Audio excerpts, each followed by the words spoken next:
Good evening, council, staff, members of the public that are with us this evening. Welcome to our Wednesday night, August 10th council meeting. And I'll call this meeting by calling it to order.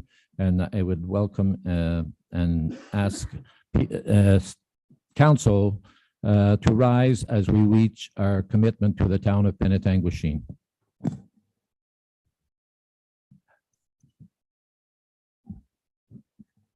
We are grateful for the many gifts which have been bestowed on Penetanguishene and its citizens, including the gifts of freedom, opportunity, and peace that we enjoy. May we be worthy custodians of all that has been entrusted to us. We ask that all in attendance and those who could not be here assist us in promoting good government. May our decisions as members of council be enlightened, and may we all be strengthened in our awareness of our duties and responsibilities. May we be granted the wisdom, knowledge, will, and understanding to preserve the good fortune of the town for the benefit of all and to make good laws and wise decisions. Thank you all.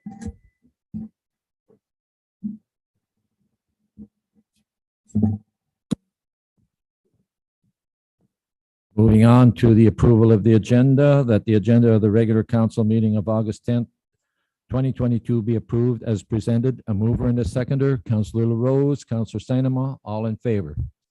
That is carried. Thank you. Declaration of pecuniary interest, if one so has, declare it at the appropriate time.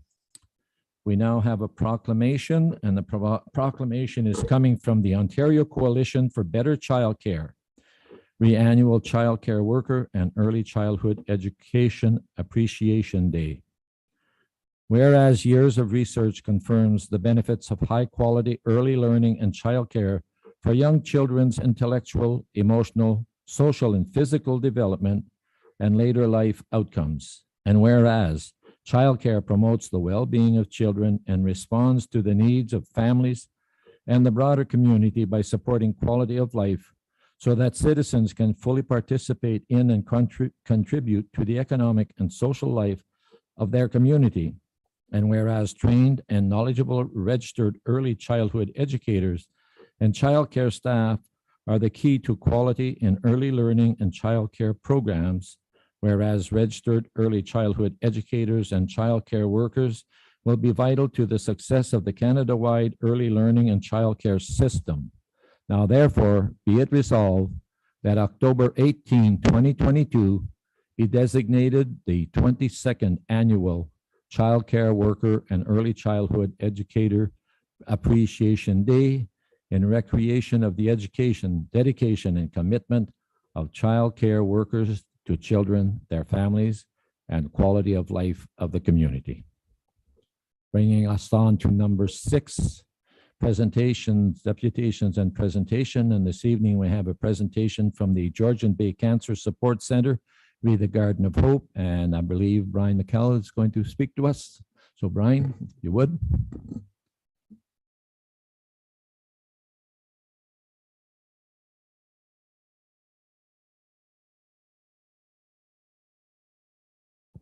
Okay, thank you. I'm here on behalf of the Georgian Bay Cancer Support Center. As you can see in your council packet, we were here initially tonight to ask for an extension to the site plan agreement or forgiveness from it. But as late as this afternoon in a conversation with your director of planning, we found out, or we came to realize that we don't need that. And we're essentially going to work off the existing documentation that's registered on title. So what I'm proposing tonight is to give you a good news story about the Georgian Bay Cancer Support Center. You'll recall about 4 years ago, you donated the land to us. And over the intervening time, we've built a 4,000 square foot building. We've built it in compliance to the site plan agreement that was designed and accepted and registered on title. I think it's worked out well for everyone. We're now into phase 2 of our program, and that's to develop a Garden of Hope on a parcel of land that is contiguous to what we have owned, but it's further off the street and behind the building as you wish. From a geographic location, you have your park on the east side, you've got vacant land and Lucy Street on the west side, and of course it fronts onto Edward Street. I wonder if we could have the slide that shows the site plan. Is that possible? No? Okay, well,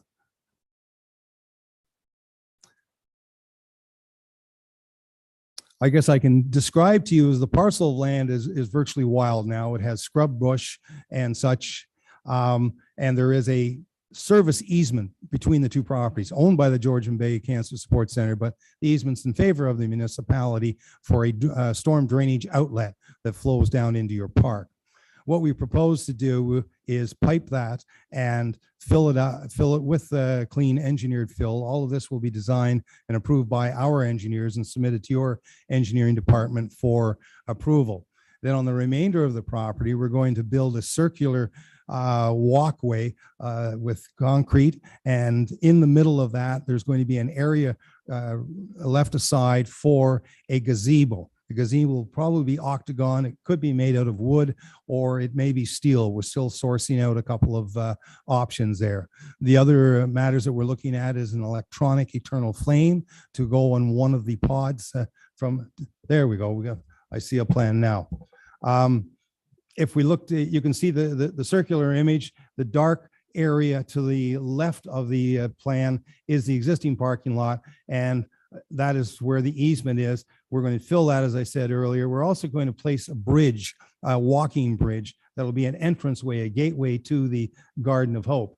In the middle, in the circular area, again, that's where we're going to have the gazebo. And then on the pods on the outside of that, on the one on the upper left-hand corner is going to be an eternal flame, electronic, as I said. And on the one on the lower left is going to be a water feature.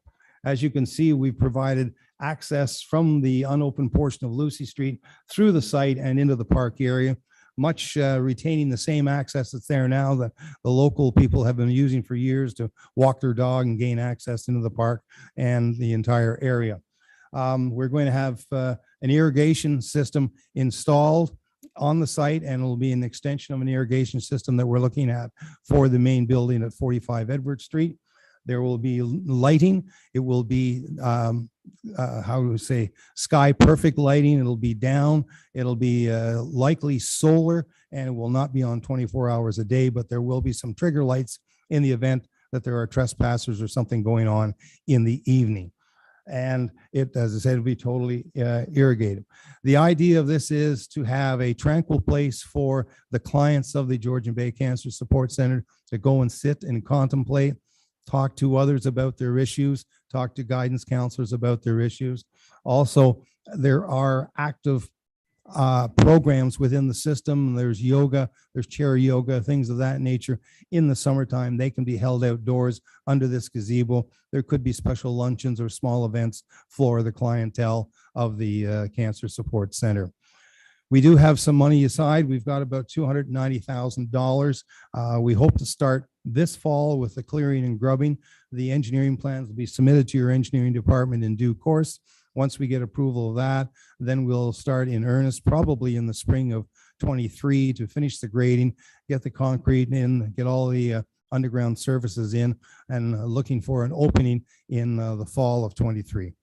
So that is our good news report on that. We thank you very much for the initial contribution, and we'll have it completed ideally by this time next year. Thank you, Brian. That is a very good news story. Very, very good news story. Are there any members of council that have comments, questions, or anything through to Brian? No, thank you for the report. And as I said, we're very pleased, I'm sure, to see what is going to be happening at our Cancer Support Center. Thank you, Your Worship. I was remiss also.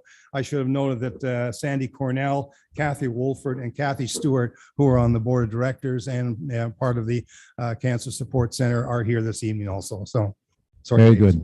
Thank you, ladies. Thank you very much.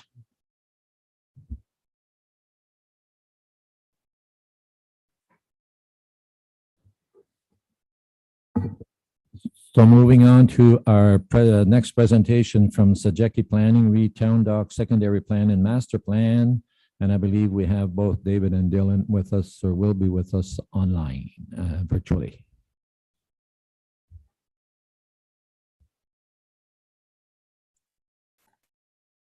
Okay. Hi, Dylan. Good evening, Mr. Mayor and councillors. I think it's just me for the moment. David might join a little later to answer questions at the end. So I'll just share a PowerPoint presentation.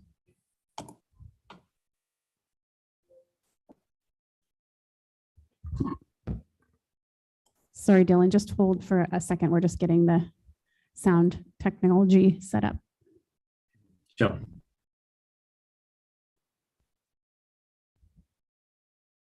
All right, I think we're ready now. So you can go ahead, Dylan. Okay, welcome, Dylan. Okay, thank you. I'm not sure if you heard me say good evening before, but I'll just say it again. Good evening, Mr. Mayor and councillors. It's nice to see you again. So today, is there Sorry, if still you an could issue with start sound? over.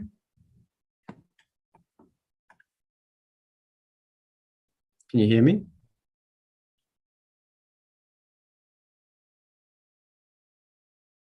Okay, if you could go ahead, Dylan. Hi, can you hear me now? Yeah, we can hear. If you can go ahead. Oh, sure, thanks. So tonight we're just presenting an update on the secondary plan and master plan for the town dock, including a traffic and parking analysis that was completed earlier in the year, and then just quickly going through the revised master plan and secondary plan and the next steps. So just to recap, we've covered this a couple of times in past meetings, but so a secondary plan is being completed as it was identified through the 2019 to 2023 Community Strategic Plan as an area of particular importance and requiring further study. And investment will be required in the near future for the town dock. And then we've also heard that there's a community desire to revitalise the town dock. So the secondary plan will achieve a vision to guide future design and development. It will consider heritage and culture, provide links to parkland and downtown, and maintain public access to the water while maximising economic potential. So tonight, the purpose of the meeting is to update council on traffic and parking study, and then provide a summary of the revised master plan and secondary plan schedules.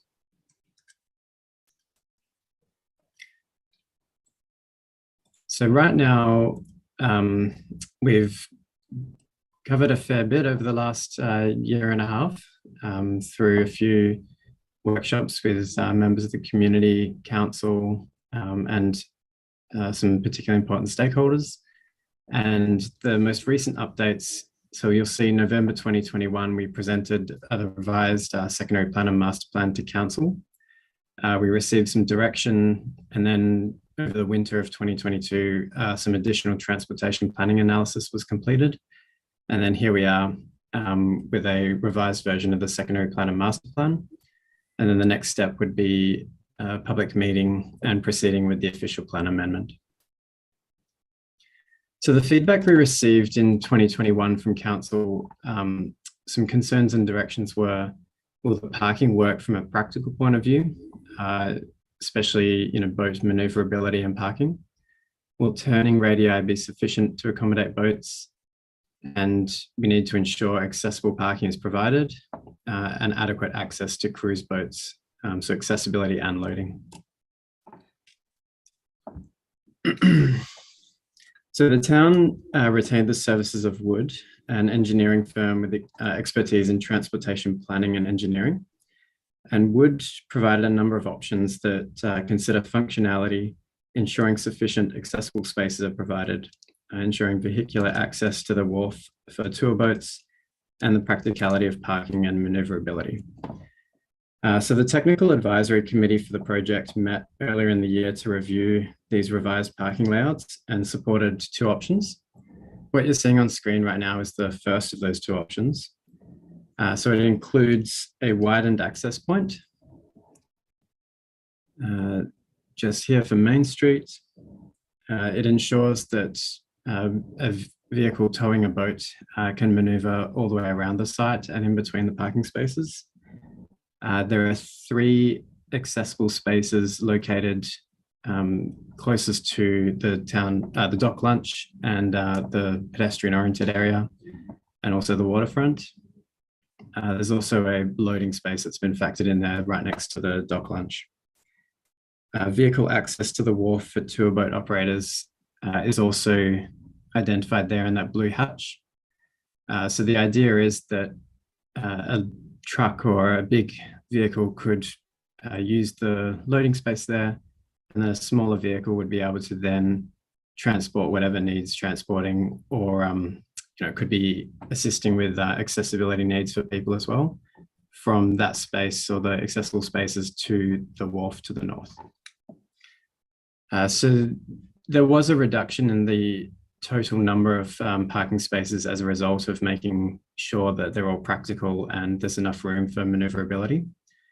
So now in the first option, there is 21 vehicle spaces that are dedicated just to vehicles, 35 spaces that are for a vehicle towing a boat or a trailer, and 3 accessible.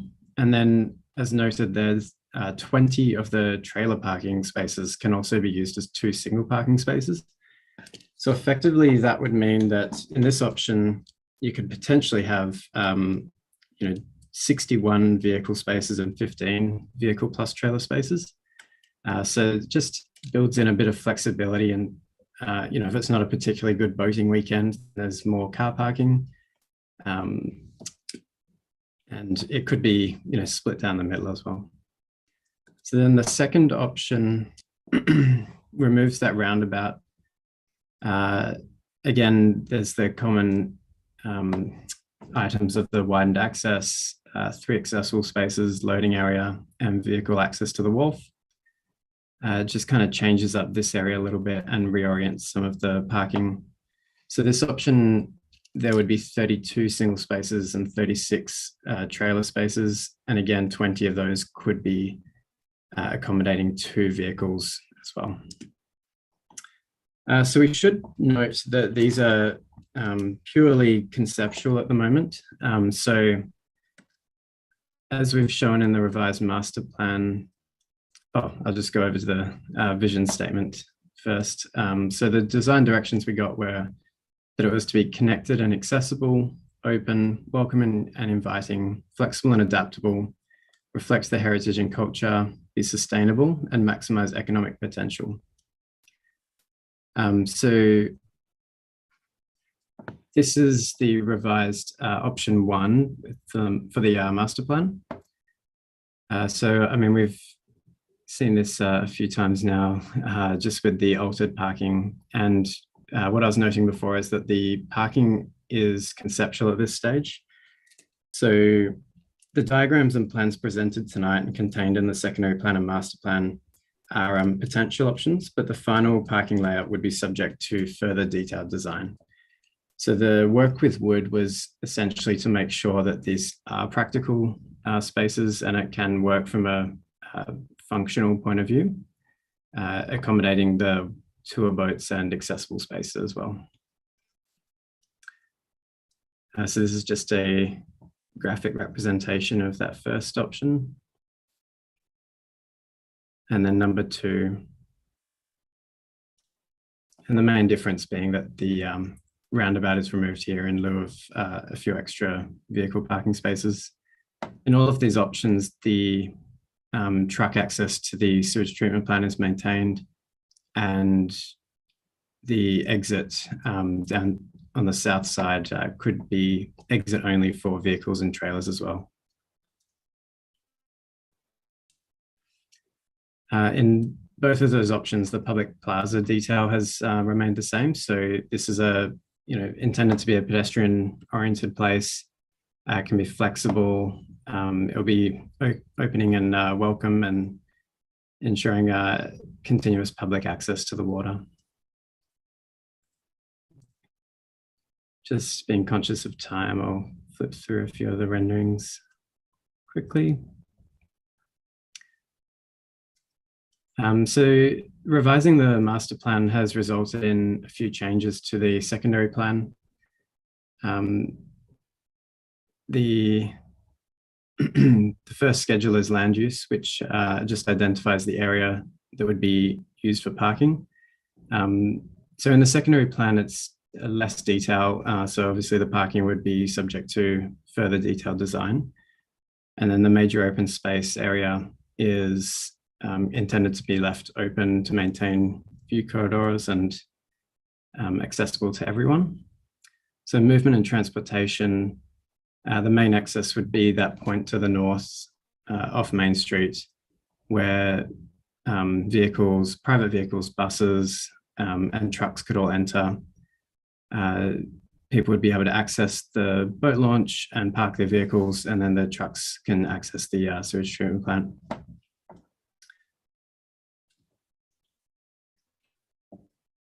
And then this schedule identifies the public realm framework,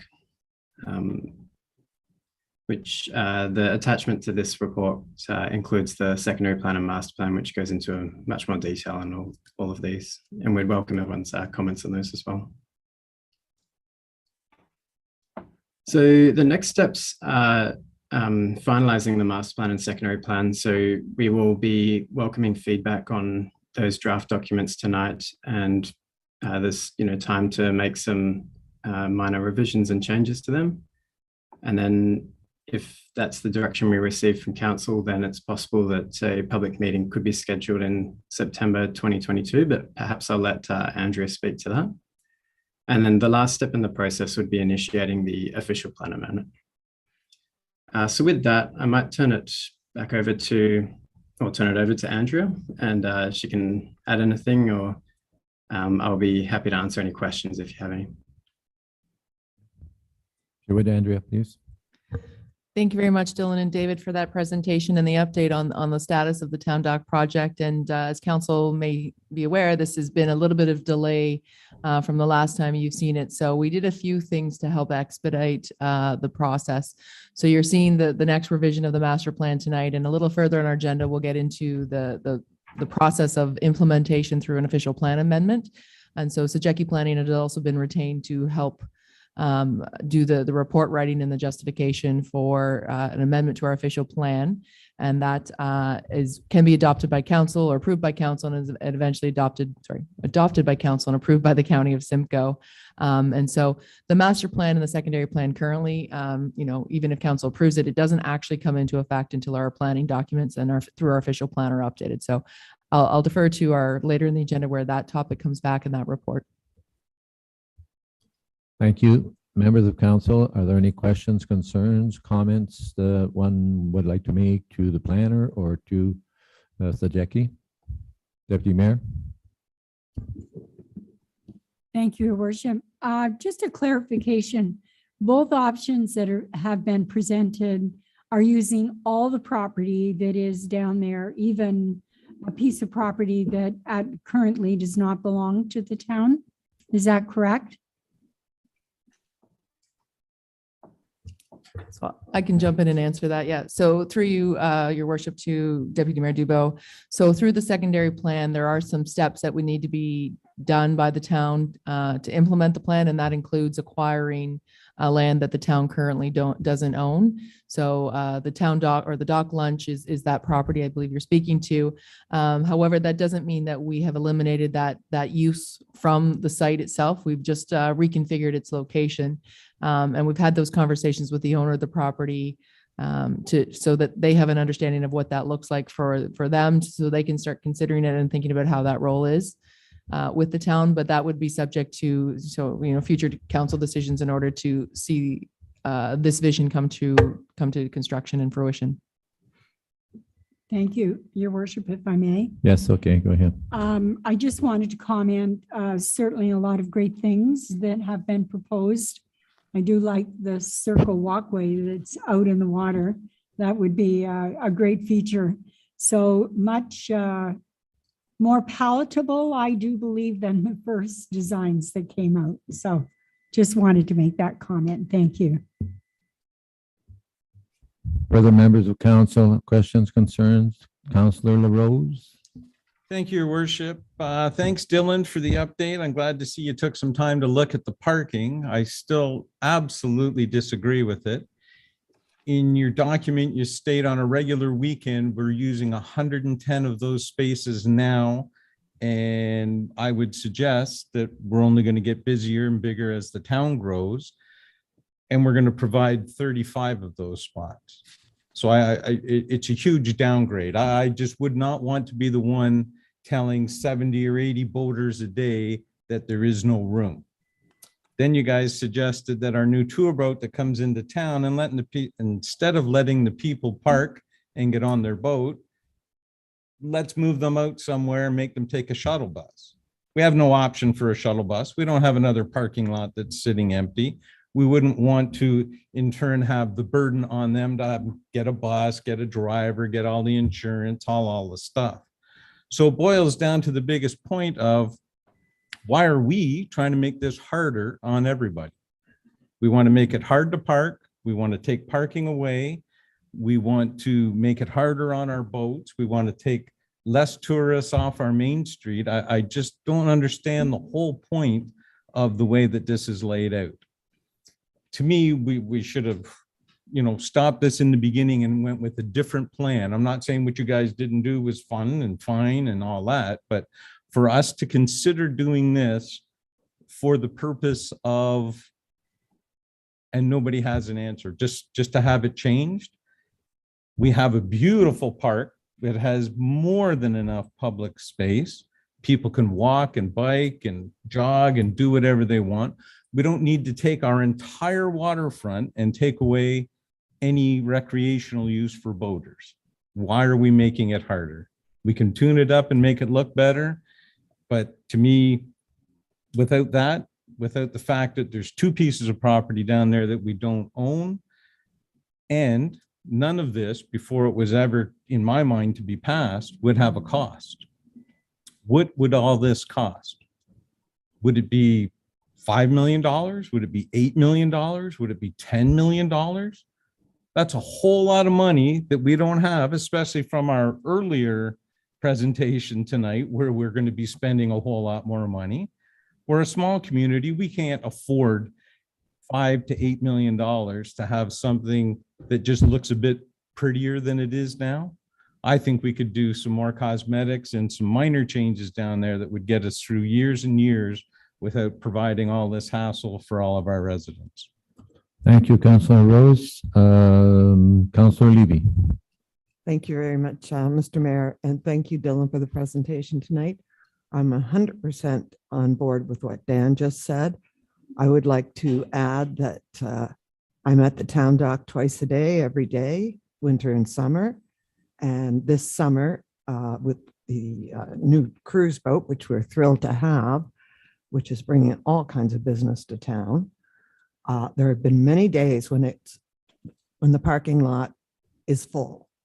And today was one of those days. At 1:30 when I was down there, the parking lot was full. And the launch ramp was close. Well, it wasn't close to full. It was very busy. And there's been many, many, many days this summer where both parking lots have been full. We've had overflow days at the launch ramp where they've been parked here, there, and everywhere. And I just don't understand why we're doing this. The launch ramp makes money. The whole area brings in a tremendous amount of business. I know people that don't own businesses on the main street say it doesn't, but those who do own businesses know it does. And I just don't, as Dan said, we need some cosmetic fix-ups. A bit of maintenance would go a long, long way. We don't just let it go to rack and ruin, then blow it all up and spend millions and millions of dollars on something we don't need that's going to harm our locals, harm our visitors, and harm our businesses. Thank you. Thank you, Councillor Levy. Any other members of council have comment, questions, concerns? There being none, then we will carry on. Thank you, Dylan. Thank you, David. Thank you, Andrea. Thank you. Thank you.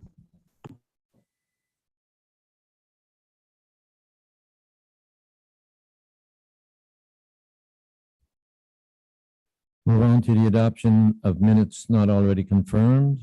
Minutes that the following minutes of council meetings be confirmed and adopted as circulated. Council July 13, 2022. Special Council July 13, 2022.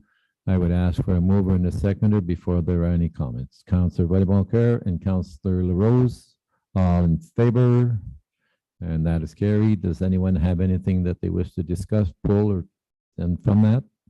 No, so the vote is carried. Consent agenda, recommended action that the following consent agenda item, having been given due consideration, be received for information. Short-term rental licensing bylaw update. Mover and a seconder. Councillor Cummings and Deputy Mayor, all in favor. Somebody has some comments to make about it. I believe, Owen, are you going to do a presentation now, or are we waiting till we get to the other part? Now? I'll speak to it now, Your Worship. Okay, I can give a brief introduction here. sure. Go ahead, Joan.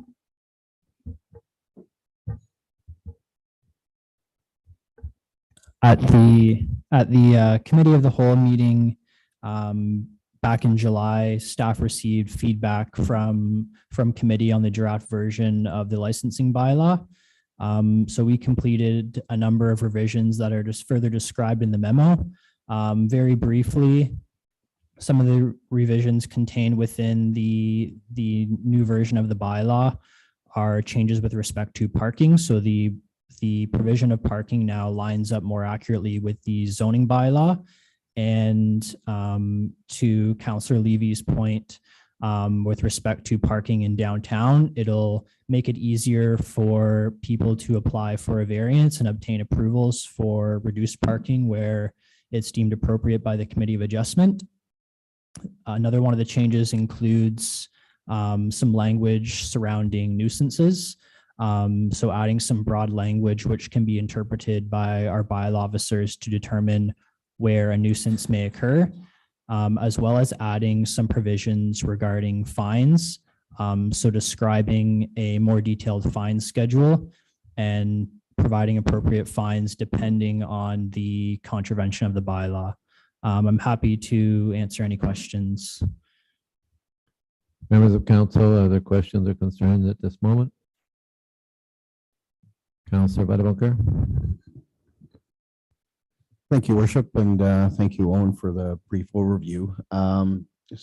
What's before us tonight is just the highlights with respect to the changes that were made to the bylaw and how planning staff have tried to address the comments that were made at our last committee, the whole meeting where this was considered. So there is a good description of the changes, and there's a good bylaw that, just a track changes bylaw that shows where all the changes were. Later in the agenda is the actual short-term rental bylaw, and it's up for council consideration.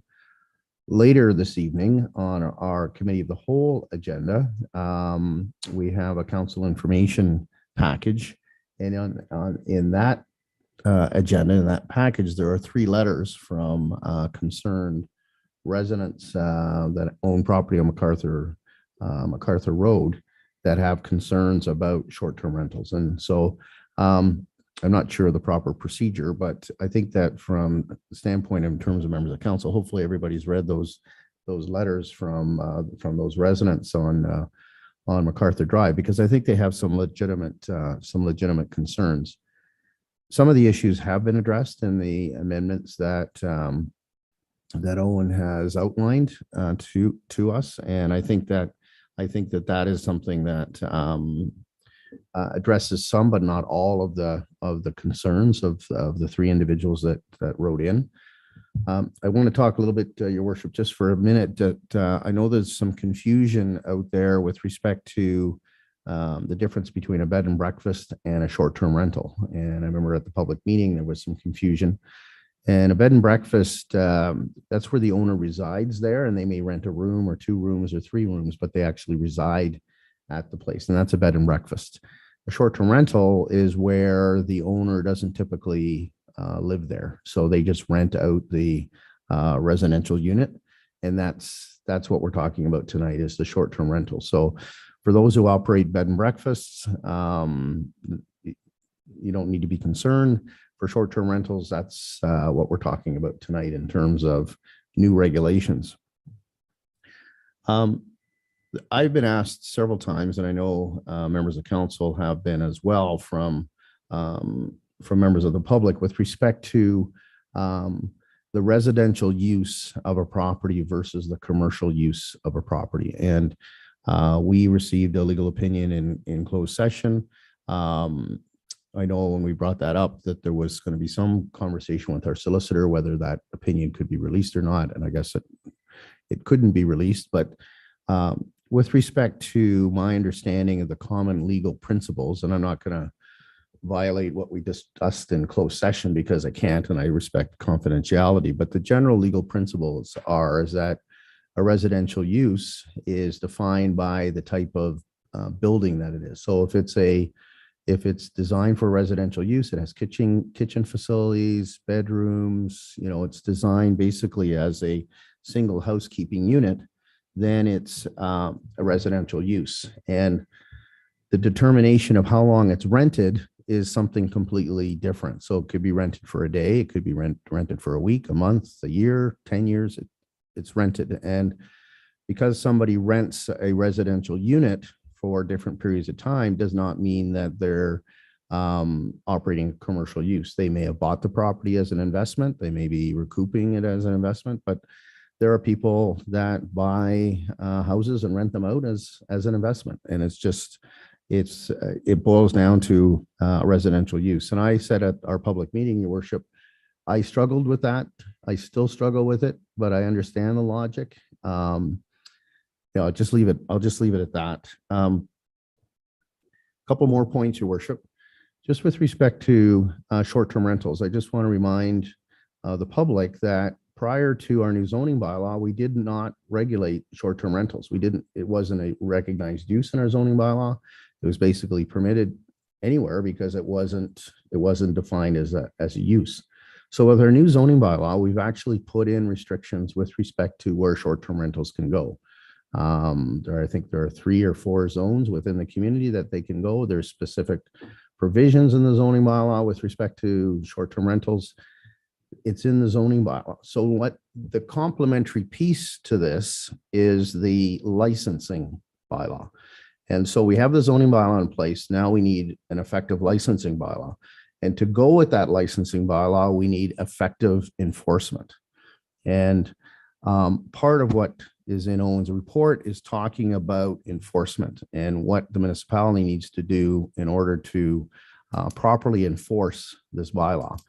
I happen to receive a communication from Mr. Graham, where I had the opportunity to drive out to MacArthur Drive just to have a look at the situation that was occurring just down the road from his house. Now, when I got there, everything was quiet, but there were certainly lots of cars parked on MacArthur Road. And so I stopped in, we had a chat, and I said, I can appreciate where he's coming from. But then I saw the other letters that have come in with respect to what happened on that particular evening. I cannot overemphasize the importance of enforcement. And the way it was explained to me by our director is that the enforcement piece is going to be considered as part of the 2023 budget. So this bylaw that we're considering tonight is not going to become effective until January 1st, 2023. And hopefully we'll have the complementary enforcement to go with it.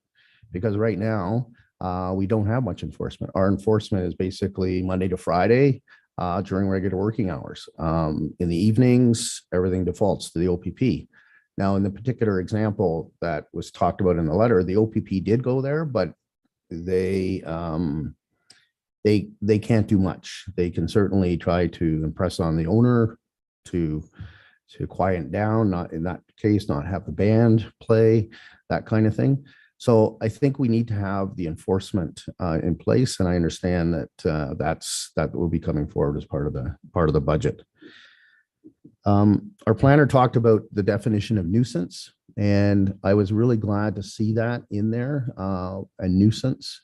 When we met at section, we talked about the definition of nuisance and what is a nuisance and how would you define a nuisance. And I don't think we've landed there yet, but it's certainly something that, I think a neighbor could tell you what a nuisance is if they live next to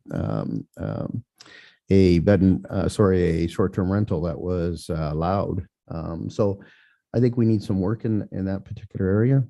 So Your Worship, that That concludes my comments with respect to the short-term rental bylaw. I'll just sum up to say that I think we're on the right track. I think we need to make a few more changes to the bylaw. I was pleased to see the short-form wordings that are attached to the bylaw. I think the fines are substantial.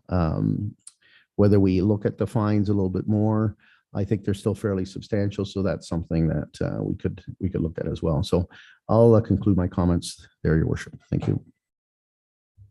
Thank you, Councillor Vadeboker. Are there any other further comments, questions, or concerns?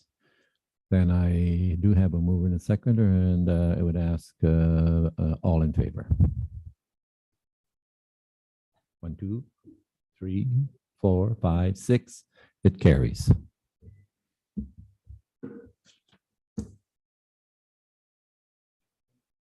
On to 9 matters for consideration. A consent agreement 284 Watson Road, that a bylaw be passed to authorize the mayor and clerk to sign a consent agreement for execution regarding 284 Watson Road. Andrea, perhaps you could just touch on that before we take the vote.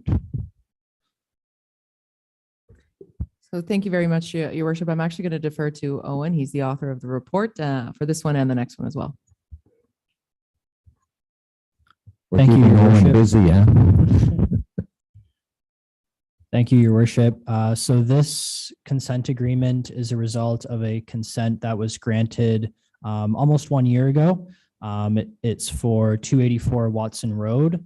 The consent was to grant permission to separate 2 existing single attached dwellings that are on the same lot. So a minor variance was granted to permit a reduced lot frontage, and then the consent was also granted with conditions. This represents the last condition that the proponent needs to satisfy for the consent agreement. So the contents of the consent agreement essentially describes that there was an environmental study that was completed for the property. So both lots will be subject to further environmental studies prior to any additional development occurring, as well as they will be subject to site plan control to implement any mitigation measures that are identified as part of that environmental study and in accordance with our site plan control bylaw. Happy to answer any questions on that. But members of council, do we have any questions, concerns? No. So I would ask for a mover and a seconder. Councillor LaRose, Councillor Saint-Amand, all in favor. And that is carried. Thank you. And Owen, while we're at it, then maybe you could give us a little rundown on the next consent agreement, 11 Oakdale Court. Thank you, Your Worship. This was a consent that was granted provisional approval early in 2021. They've since been working through their conditions. In the case of this one, it was approved with the condition that a tree preservation plan be implemented in accordance with our tree protection policies as well as our official plan. So they've completed that, and they'll be providing a cost estimate for those works for the town to retain security for those works, as well as water connection. So connecting a water lateral from Sandy Bay Road to the property line in order to essentially prepare the lot for future development.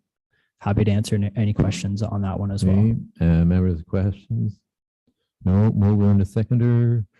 Councillor Vadeboker and Councillor Cummings, all in favor, and that is carried. Thank you.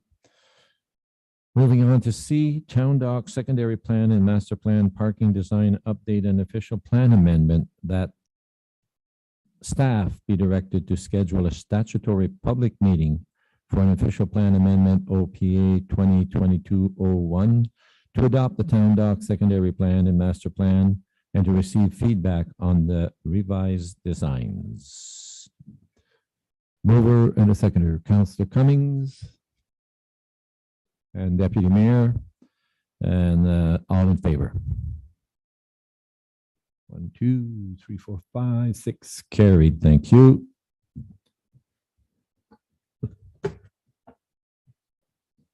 Well, Councillor Rose, do you wish to make a comment?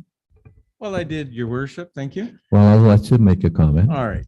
We won't go into a big spiel again, but I would just implore council, let's put a pin in this, say thank you to the planning consultant and just accept. Well, Councillor LaRose, you have made your point, and the thing is that it is for public information, so we'll leave it at that for now. Moving on to D, Champlain Shores, formerly Bay Moorings Marina Subdivision Agreement. That the town of Penetanguishene enter a subdivision agreement with Bay Moorings Marina Holdings GP Inc. and Bay Moorings Marina Holdings Limited Partnership for the subdivision at 175 and 200 Fox Street upon the fulfillment of the requirements outlined in Section 3 of the agreement, and that a bylaw be passed to authorize the mayor and clerk to sign the subdivision agreement for execution. Perhaps, Brian, you could give us an update on this? Thank you, Your Worship. The report in front of council tonight is to enter into a subdivision agreement for the Champlain Shores development on Fox Street. The subdivision agreement, once executed, will allow the developer to proceed with the full build out of the phases within the plan of condominium within the site. There are other planning processes that go on top of the subdivision agreement, but this will be the next step that is required to allow building permits to be issued and occupancy of the units inside the development. If council recalls, we entered into a pre-servicing agreement with this developer and a subsequent model home agreement, and this is just the next development agreement required for the development. And Thank you, happy Brian. to answer any questions. Members of council, do we have any questions or concerns? There being none, mover and a seconder, Councillor LaRose, Councillor Wedebacher, all in favor? That is carried. Thank you. Moving on to E, Payette Drive Drainage Improvements Budgetary Request, RDS 2022-13, that council approves the additional funding required to complete the remaining work required for Phase 2 of the Payette Drive Drainage Improvements Project as outlined within the staff report, and that the additional funding required to complete the project of $46,000 be provided by the Storm Sewer Construction Reserve. Again, Brian, if you would. Thank you, Your Worship. The report in front of council tonight is to request additional funding to complete the Payette Drive Phase 2 Drainage Improvements Capital Project.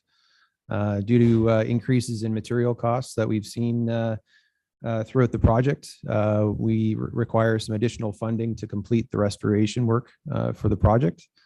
This report's being brought forward directly to council so that we can get direction in time to complete the project if approval is given within the current construction season. Very good. Members of council, questions, concerns? There being none, mover and a seconder, Deputy Mayor, Councillor Sanama, all in favor? And that is carried. Thank you. Moving on to F, Georgian Bay Cancer Support Center Cycle for Hope, RCS 2022-15, that the Georgian Bay Cancer Support Center's GPCSC requests for partial closure of the Curling Club parking lot inclusive of the entrance from Owen Street as outlined in attachment 1 for their Cycle for Hope be approved. And perhaps Sherry, you would.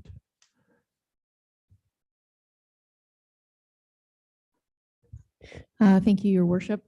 The Georgian Bay Cancer Support Center has traditionally done a fundraising event called Cycle Camelot. They've rebranded it. It's called Cycle for Hope. I think we're all excited to get back to in-person events, and they're getting back to theirs. They'd like to build it a little and have some live entertainment available, which adds some excitement and eagerness for people to attend. So part of that, they've worked with the club to use part of the space, but they want to secure some of the parking lot for their event operations, just to keep everyone safe. We've recommended to them that they apply to or include in their operations plan that they actually block off. So they're seeking council approval to do that.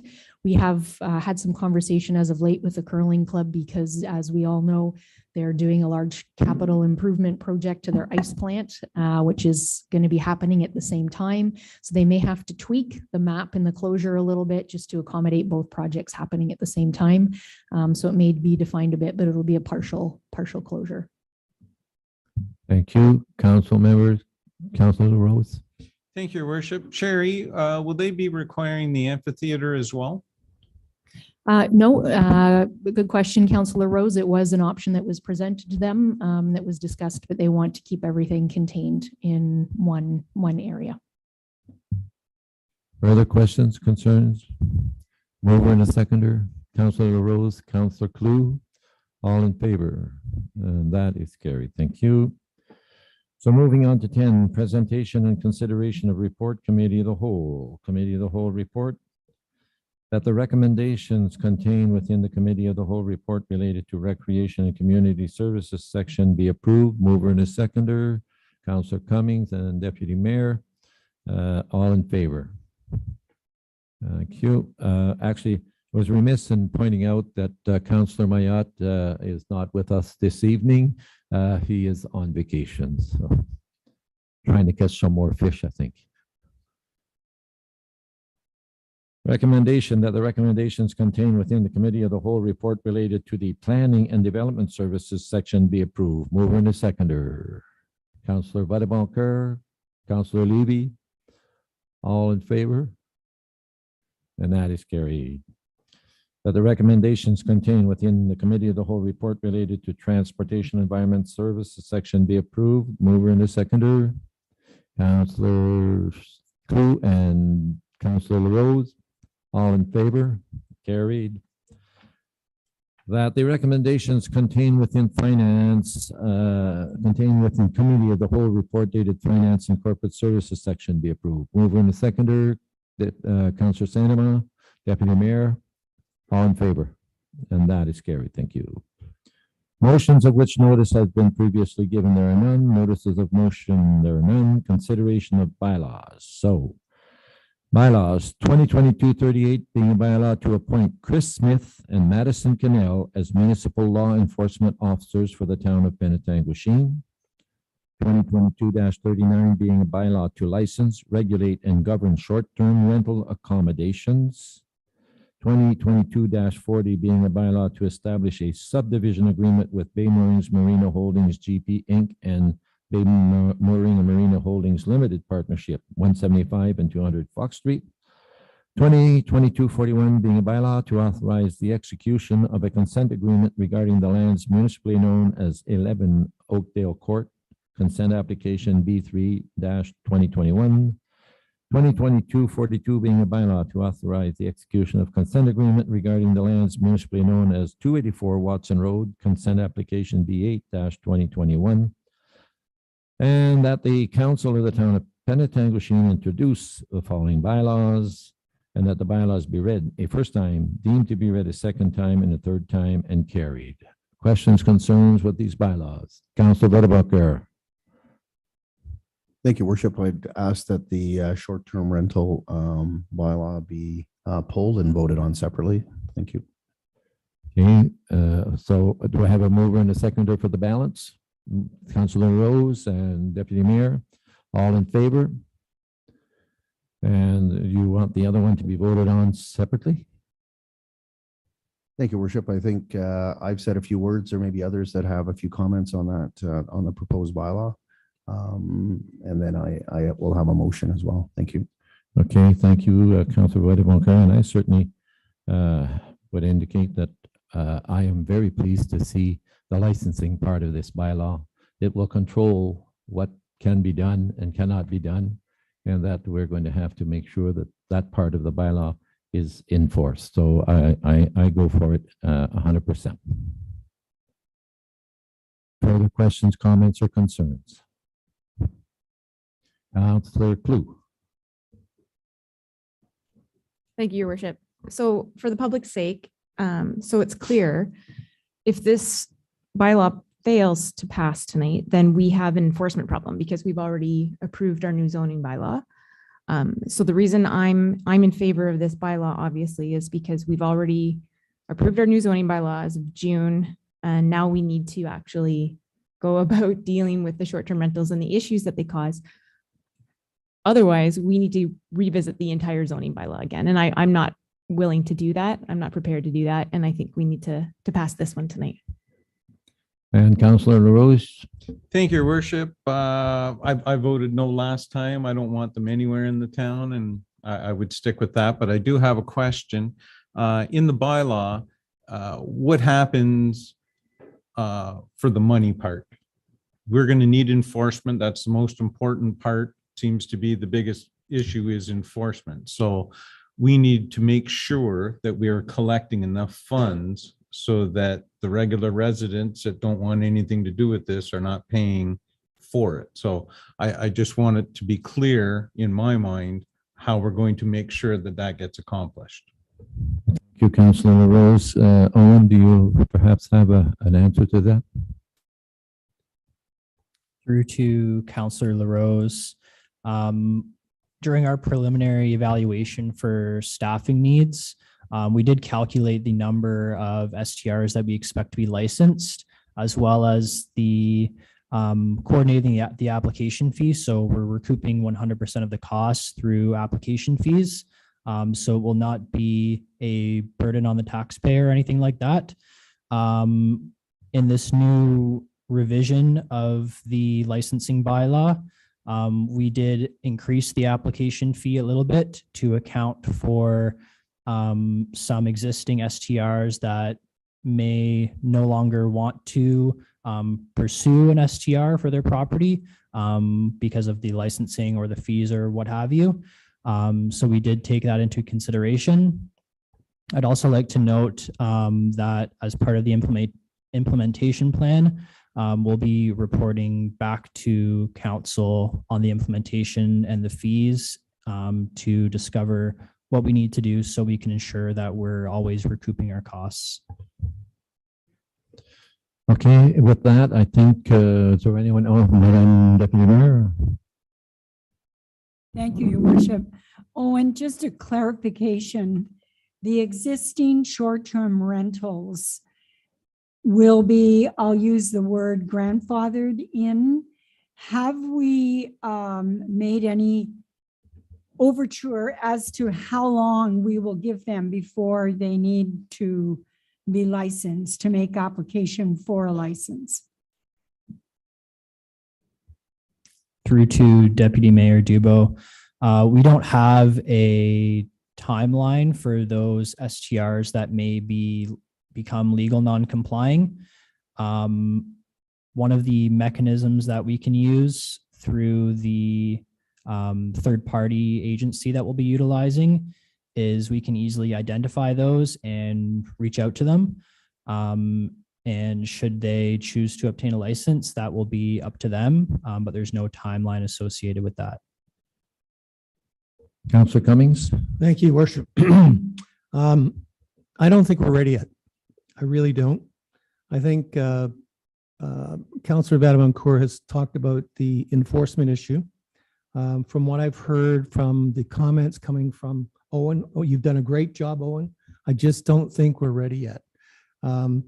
The 3 letters that came to us as part of your SIP package explain some additional things that we should be looking at.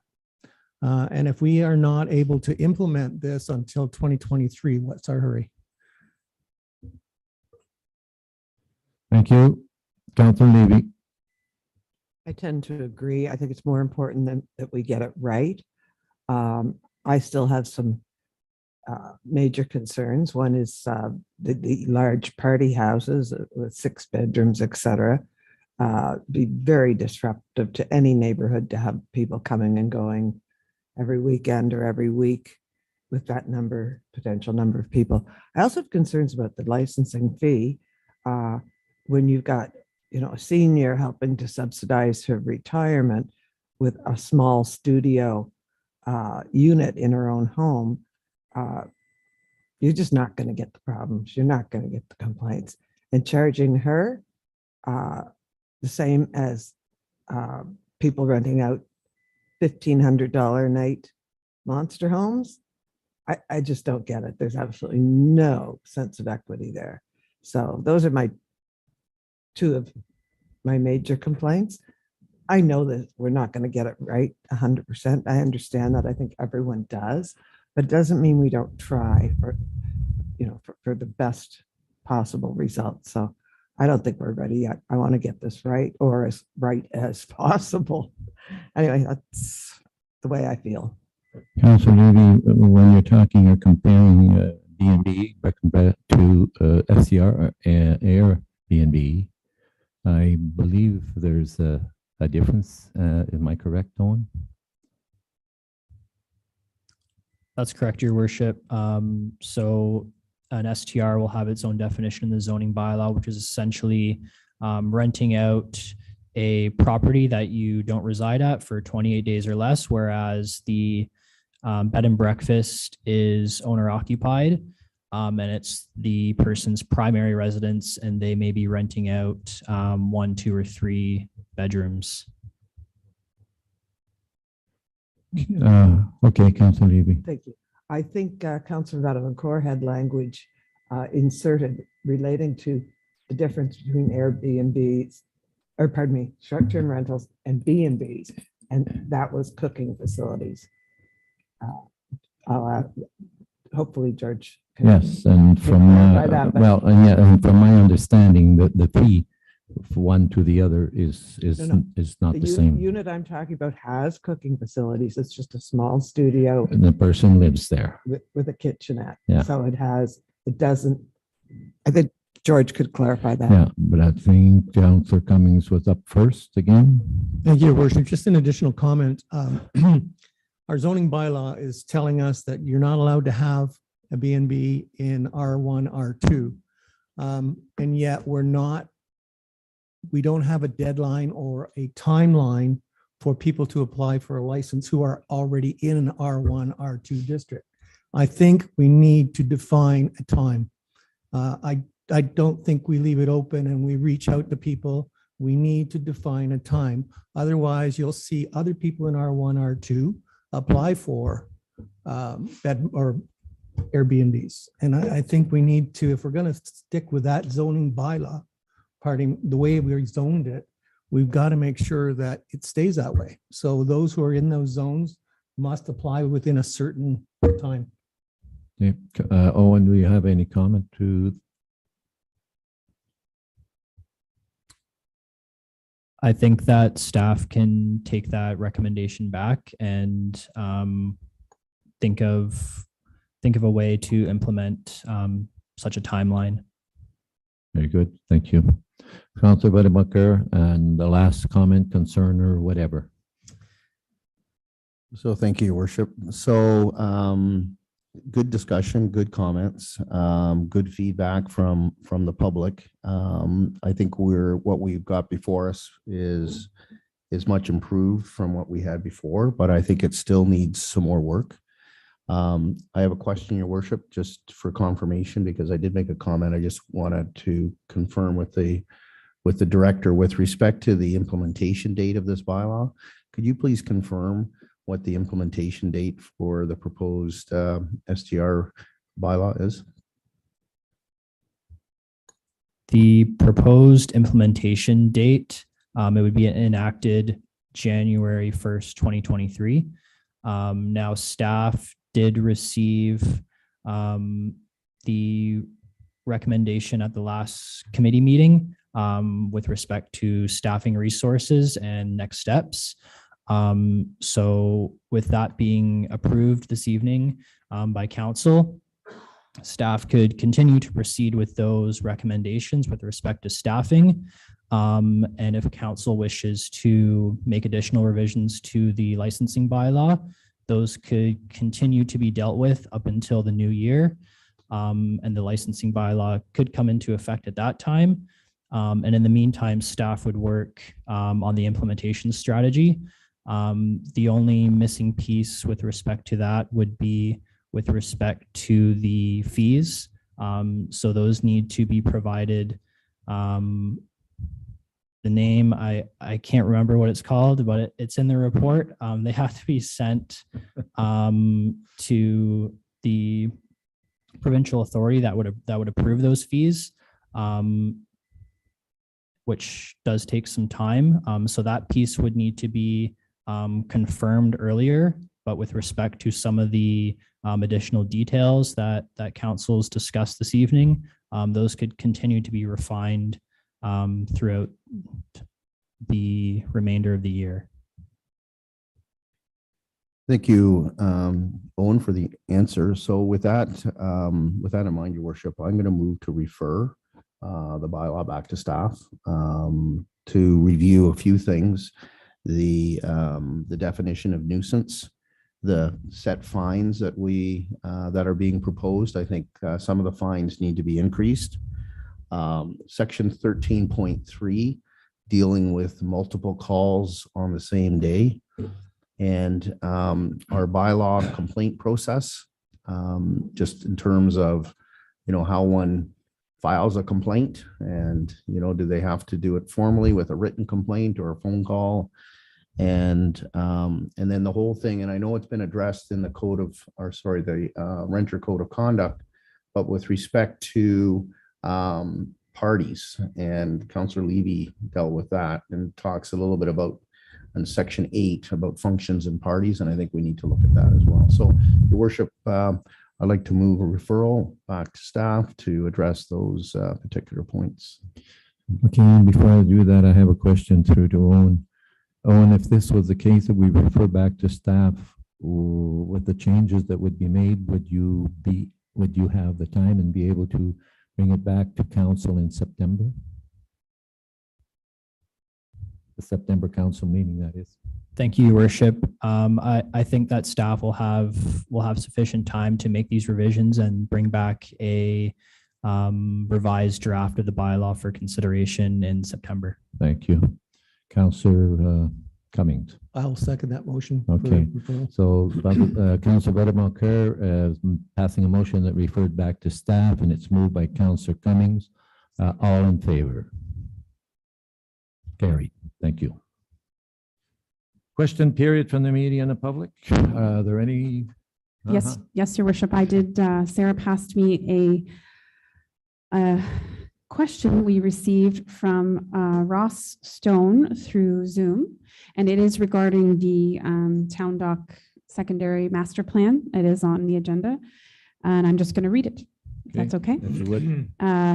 He said, "Hi, I need some clarity. It was mentioned at tonight's meeting that 110 parking spaces are currently utilized.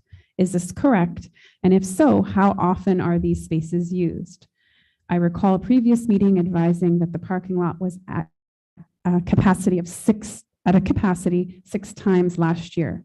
This makes no mention of utilization of the other 46 weekends of the year. Also, it has been said that the boat launch is a significant moneymaker. This comment needs perspective. I've asked before and I've yet to receive an answer as to how much money the boat launch actually generates. Can you advise? Lastly, as with any proposed project, there are positives versus negatives. Has this information been generated?" And so that will be passed on to the planners, right?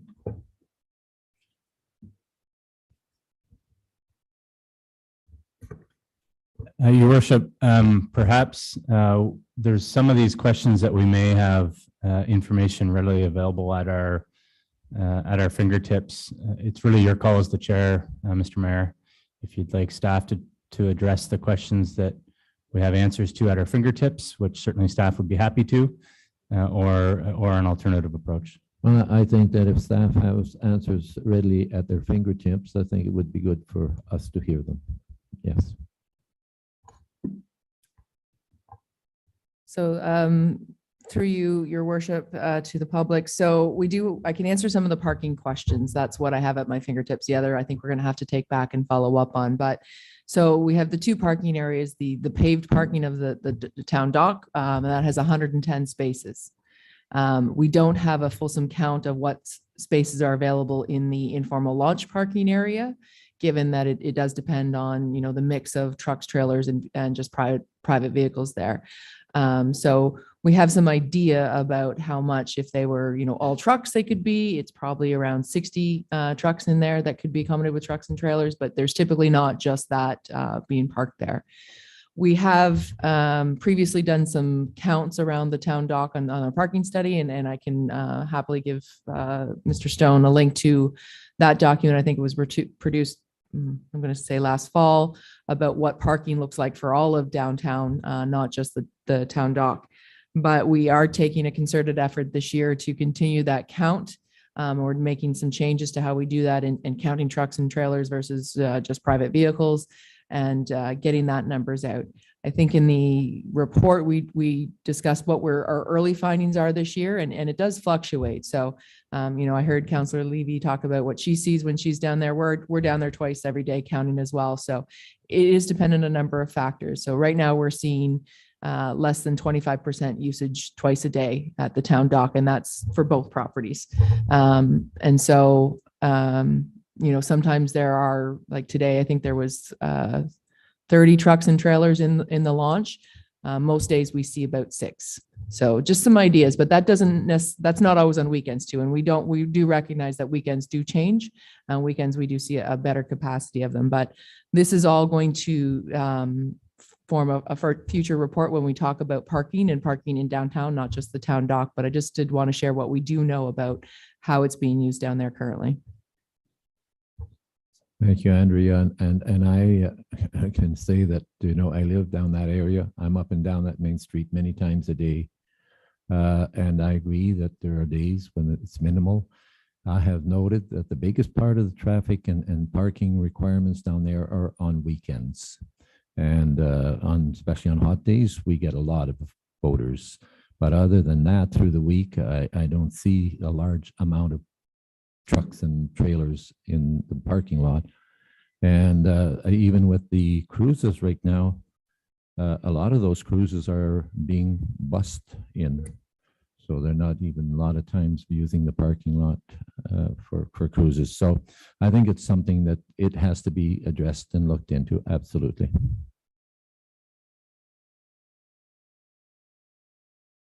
Your worship, with respect to the question from the member of the public about whether or not is it a moneymaker, when just looking at the wharf's financial performance, last year we transferred about 33,000 into reserves, and the year prior 37,000. But we do know our capital projects aren't sustained by the wharf. It's actually taxation that is paying to keep the capital projects going. So I would say that it's actually quite the opposite. Any other questions that were able to be answered? No, thank you. So we'll move on then. And announcements and inquiries. We went through that, and that was the only one, was the one inquiry. Are there any announcements? Councillor Cummings. Thank you, Your Worship. As the chair of Police Services Board, had an opportunity to meet with the interim detachment commander Banks last week. We sat down and discussed many things, but the main thing and the main concern, and I sent a memo to council and to my fellow board members, the main thing was the closure of our satellite office here in Penetanguishene. We discussed, first of all, it was closed Mondays, Wednesdays. But now there's been a situation where there's several factors involved in closing this particular office. And a lot of the media out there is getting it wrong, unfortunately. And some of the comments, several reasons, one of them of which just last month, we wished Cheryl Hill fond retirement. Well, in that retirement, her replacement cannot be refilled until late September, October. That's one of the issues. The second issue, and the public may be aware that all criminal records checks are now done exclusively online. So what that does is literally remove one person from the position at Southern Georgian Bay Detachment, or 1.4 in fact. The third reason, some of the detachment and administrative clerks have received a promotion or have moved on. So there was 7 in total. Now we're down to a minimal amount, and there's still vacation to be taken. So there's not enough spots, as in any business in town will tell you that they can't get staff. We have a huge staff shortage. Now, DC Banks said it was a really hard decision to make.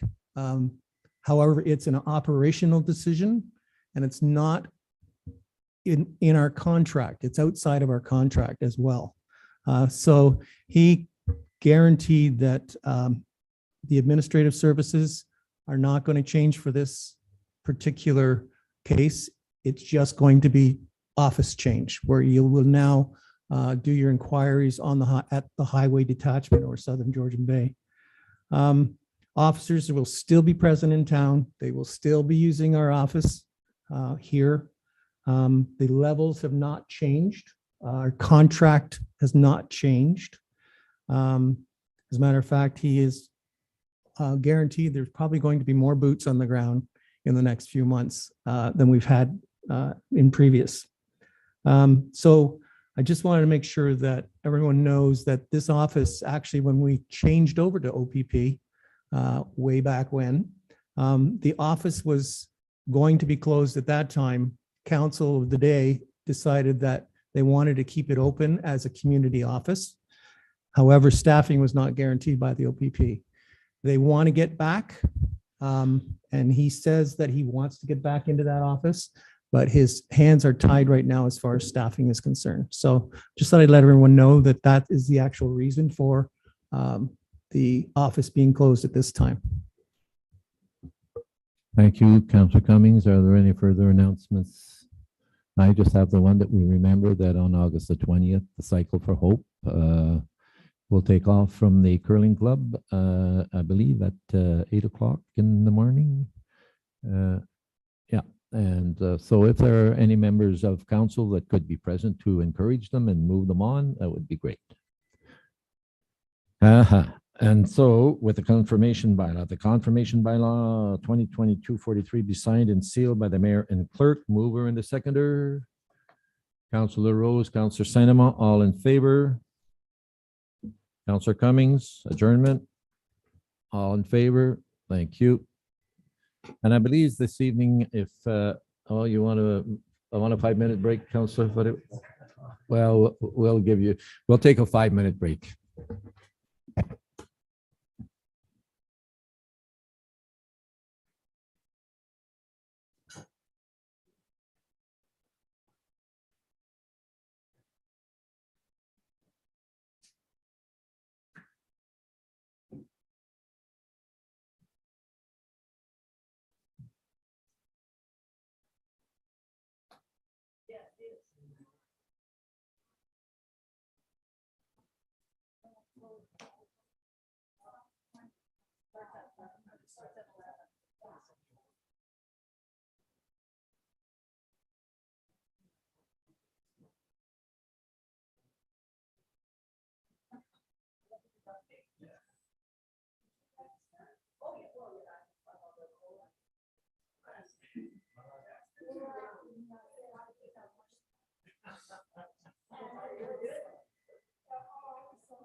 Good job, Owen.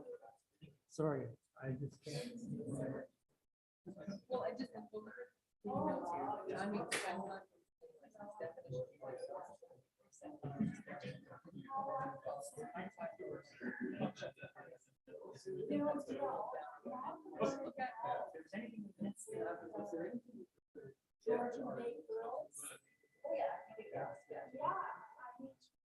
in terms of, so they are,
Yeah, exactly.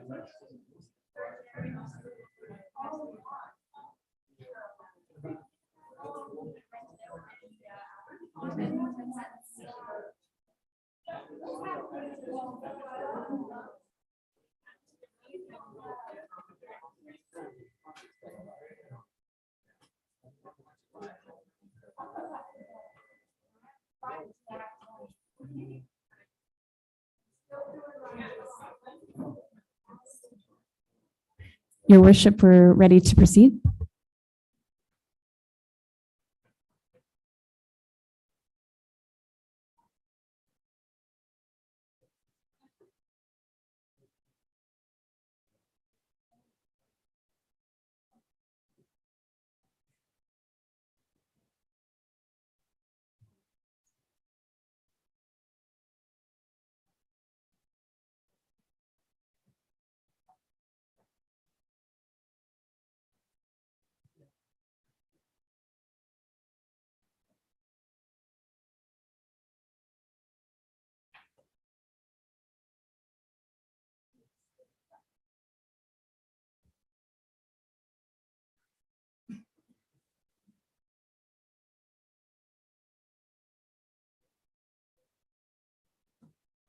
Okay, council, we will move on with our council committee of the whole meeting of Wednesday, August 10th, and a call to order and approval of the agenda. Committee of the whole agenda recommended action that the committee of the whole agenda for August 10th, 2022 be approved as presented. Mover and a seconder.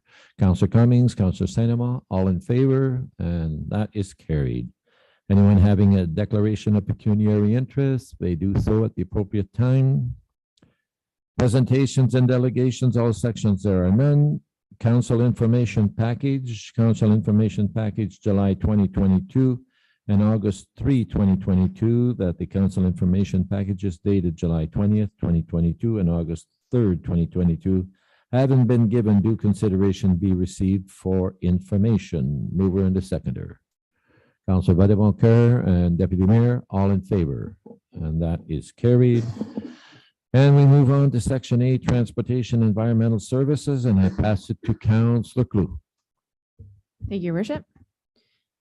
On our consent agenda tonight, we have one item. The recommended action is that the following consent agenda items haven't been given due consideration be received for information. It's the Midland Penetanguishene Transit Ridership Quarterly Update for Q2 2022, Report RDS 2022-15. As council will note, the numbers are coming up, not to pre-COVID levels yet, but they are on the rise, and that's good news. Can we have a mover and a seconder for the consent agenda? Councilor Rose and Councilor Levy, any questions or comments? I see none. All in favor? That is carried. Thank you. Under matters for consideration, we have the disposal of surplus assets, report RDS 2022-12. The recommended action is that council approve the disposal of all surplus vehicles and equipment for public viewing and open bidding as outlined within the staff report. Can we have a mover and a seconder, please? Councilor Rose, seconded Councilor Sanema. This is an annual process that we engage in. However, if there are any questions or comments, our director is here to answer those. I see none. All in favor? That is carried. We've lost Councillor Vadeboncoeur. That's carried. And to our referrals then, we have the following items. The 2022 budget request for roadwork at Robert Street East and Dufferin, stormwater management best practices and engineering standards, and the Robert Street crossing at Owen and Scott Street intersections. The recommended action is that the Transportation Environmental Services section endorse these items to upcoming agendas and staff. Can we have a mover and a seconder? Councillor Cummings and Councillor Sanema.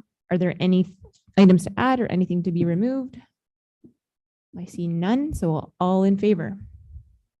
That's carried. Thank you so much. And then finally, our question period from media and public. I see none of those either. So we will turn it back to you, Your Worship. Thank you, Councillor Klug. With that, we will move on to 7, Section B, Recreation Community Service, and I will pass it to Councillor Cummings. Thank you, Your Worship. We have 3 items on our consent agenda this evening. The recommended action is that the following consent agenda items, having been given due consideration, be received for information. We have Curling Club minutes from June 21st and July 12th, 2022. The Trails Committee meeting minutes of April 19th, 2022. The Community Wellbeing Committee meetings minutes, February 24th, 2022. Do I need a mover? Councilor Rose, seconder, Councilor Vadeboncoeur. Questions? All in favor? That is carried. Thank you. Our matters for consideration this evening, we have one. It's a waterfront lease agreement, RCS 2022-14.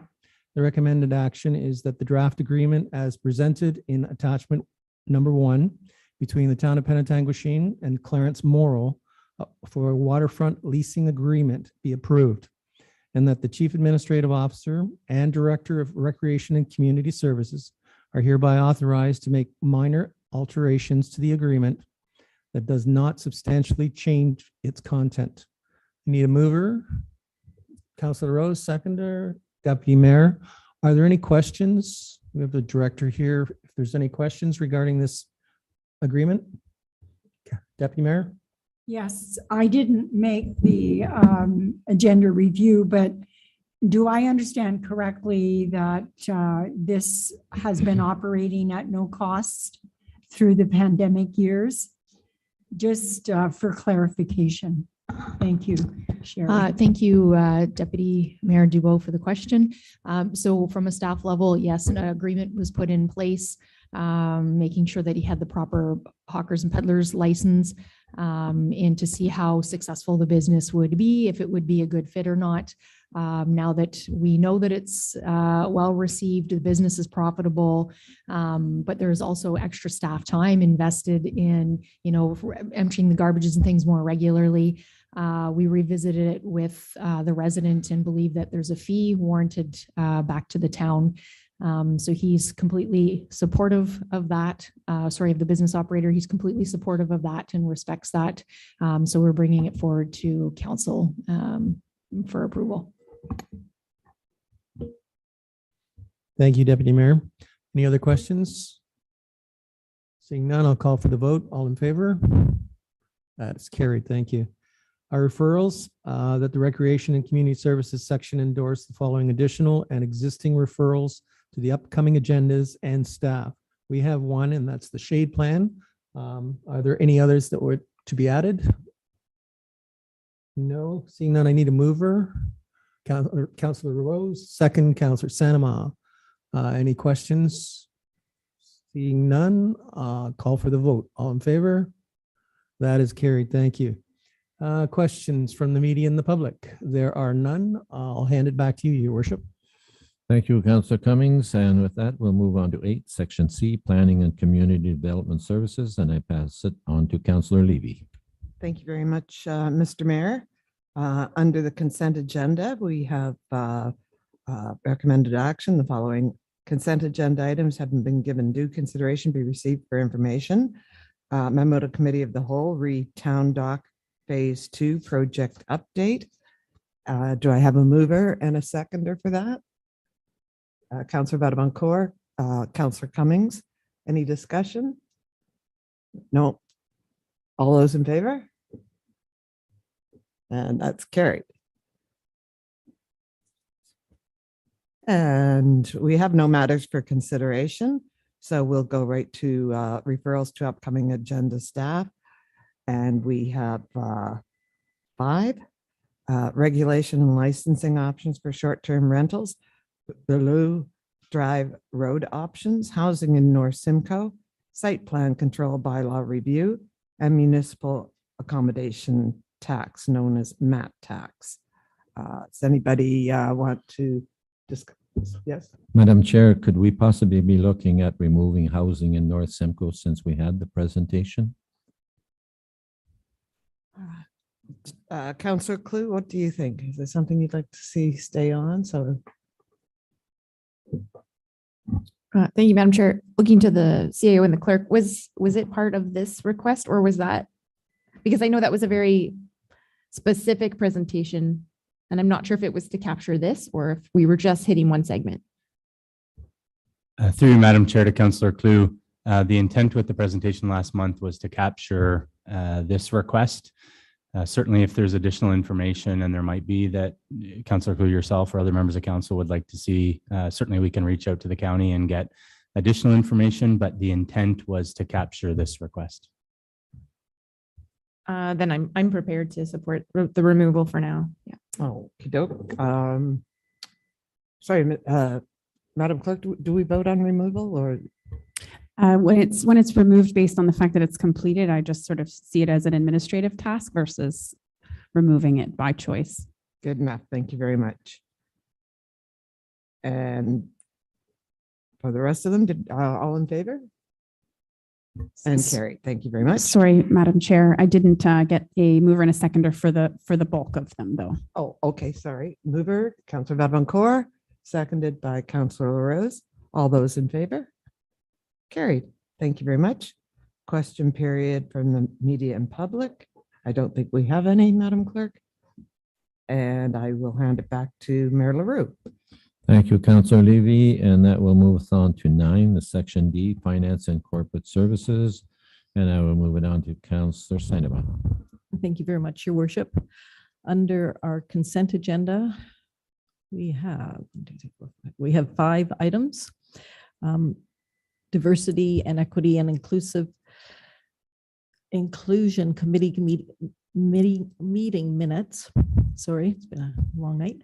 2022 quarter number 2 financial report, a financial summary, financial report 2022-18, a memo to the committee of the whole, community safety and well-being update, the AMO delegations, and human resources and finance department staffing CAO report 2022-09. Lots of information in all of the reports. Do we want to do them individually or all together? Any questions? Individually? All together? Okay. Okay. If I can have a mover and a seconder then. Thank you. Councillor Cummings, Deputy Mayor Dubo. All of those in favor of the recommended action that the following consent agenda items having been given due consideration be received for information. All those in favor. Thank you very much. So passed. Matters for consideration. The 2021 Surplus Analyst Report, Financial Report 2022-19. The recommended action that $25,000 of the 2021 taxation surplus be transferred to the 2023 Community Capital Grant Program Reserve as per council direction on May 8th, 2019. It's option number 3. And the balance of the 2021 taxation surplus of $108,474 be utilized for the next steps related to the Jibwell Landing Environmental Assessment Project in 2022. If we can have a mover and a seconder and then some discussion. Mover, Councillor Cummings, seconder, Councillor Clue. Any questions, or I can have our treasurer give a brief report as to the recommendation. Any questions, any concerns? Seeing none, great report. Thank you very much. All those in favor? So moved. Option number 3. Item number 2, non-cash transaction report. The recommended action that the 2021 non-cash transactions as reported in the 2021 annual audited financial statements in the amounts of $4,387,299 and 2022 estimated non-cash transactions in the amount of $4,590,000 be approved as reported as required. And that's all in report number Finance Report 20-1. Could I have a mover and a seconder, please? Councillor LaRose, Deputy Mayor Dubo. Any questions or concerns? Seeing none. All those in favor? Thank you very much. The Community Reach Funding Request. Finance Report 2021-21. The recommended action that Community Reach receive a $4,000 contribution to the 2022 annual operating budget request funded by the Council Contingency Fund, and that the Community Reach annual operating funding request of $6,500 be referred to the 2023 annual budget process. And finally, that staff bring forward a report to the new council to review the current town policy for financial contributions to community organizations, 2, all donation requests from community organizations, and 3, a North Simcoe municipal review of all the donations to the same community organizations. If I could have a mover and a seconder, please. Councillor Cummings, seconder. Councillor Clue. Discussion. Thank you. Councillor Cummings. You're waiting for somebody to discuss? Just a comment here. This Community Reach made a presentation to us, but there was no ask with their presentation. So this is their ask. And I totally agree with the recommendation that it does become part of our yearly budget. Thank you very much. Deputy Mayor? Just for clarification, what becomes part of the budget is the ask of $6,500. Yeah, not the $4,000. That's to be given this year. Thank you. That is correct.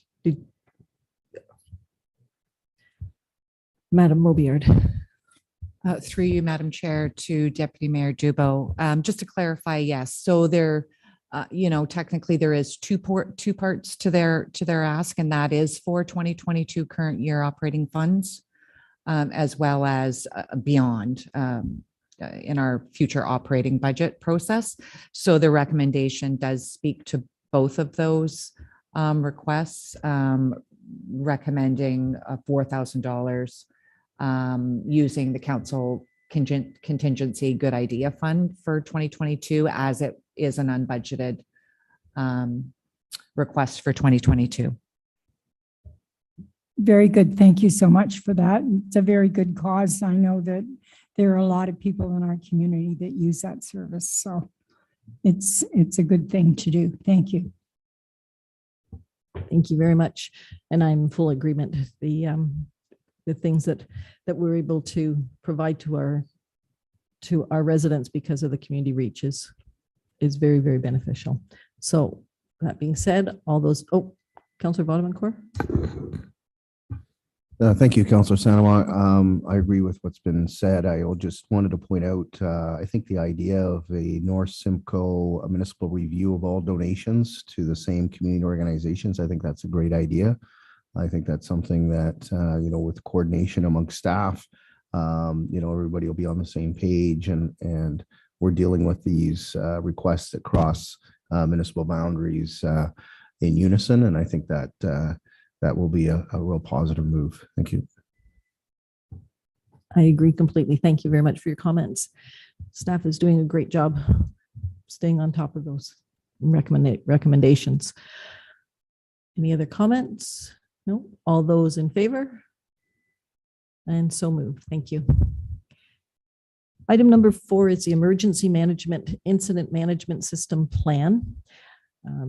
The recommended action that the Emergency Management Incident Management System Plan, the IMS, be approved, and that the terms of reference for the Penetanguishene Community Emergency Management Program Committee be adopted. And finally, that a bylaw to implement the new Incident Management System Emergency Management Plan be brought forward to council. Now, this was, the actual plan had been approved a while ago.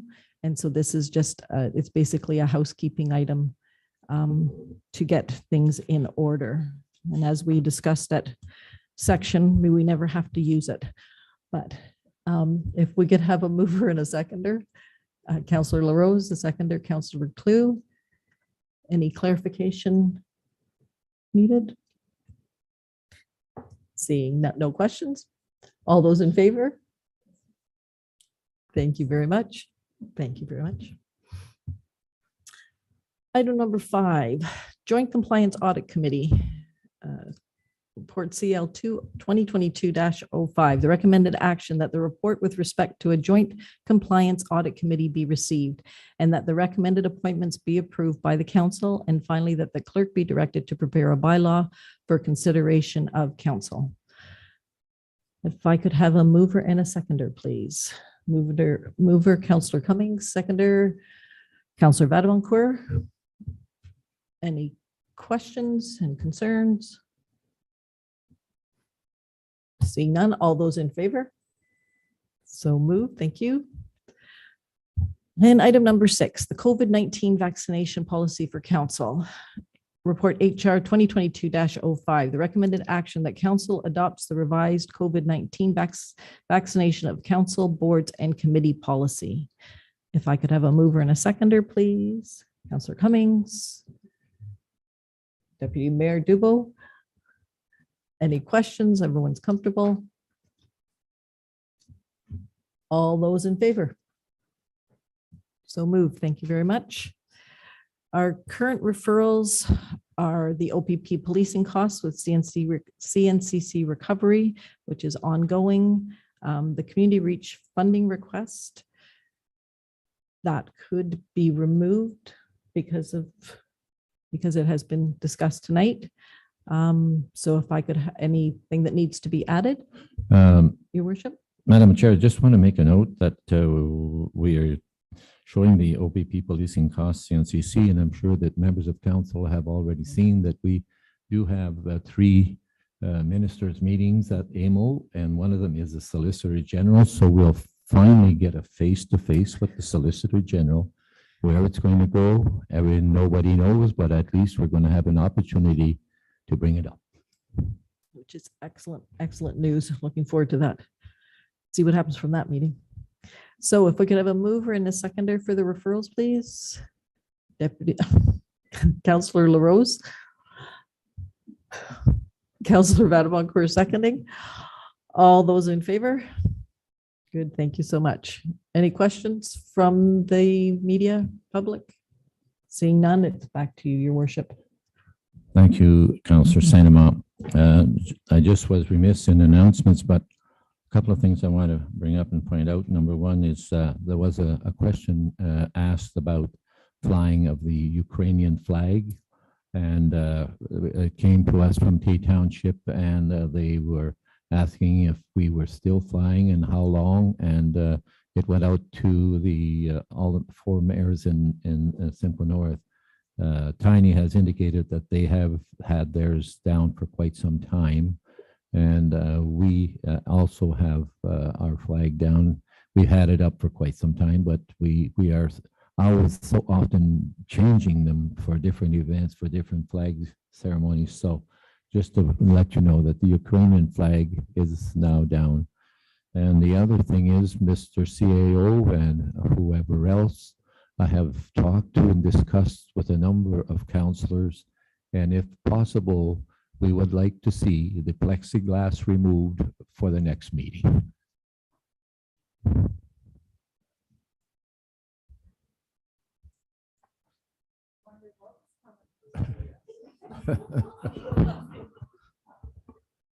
I suppose, Your Worship, if we don't take it down, then perhaps it'll find another way to get taken down. So thanks, Your Worship. We will, as you know, I was a contractor. Thank you, Your Worship. We will certainly look after that request.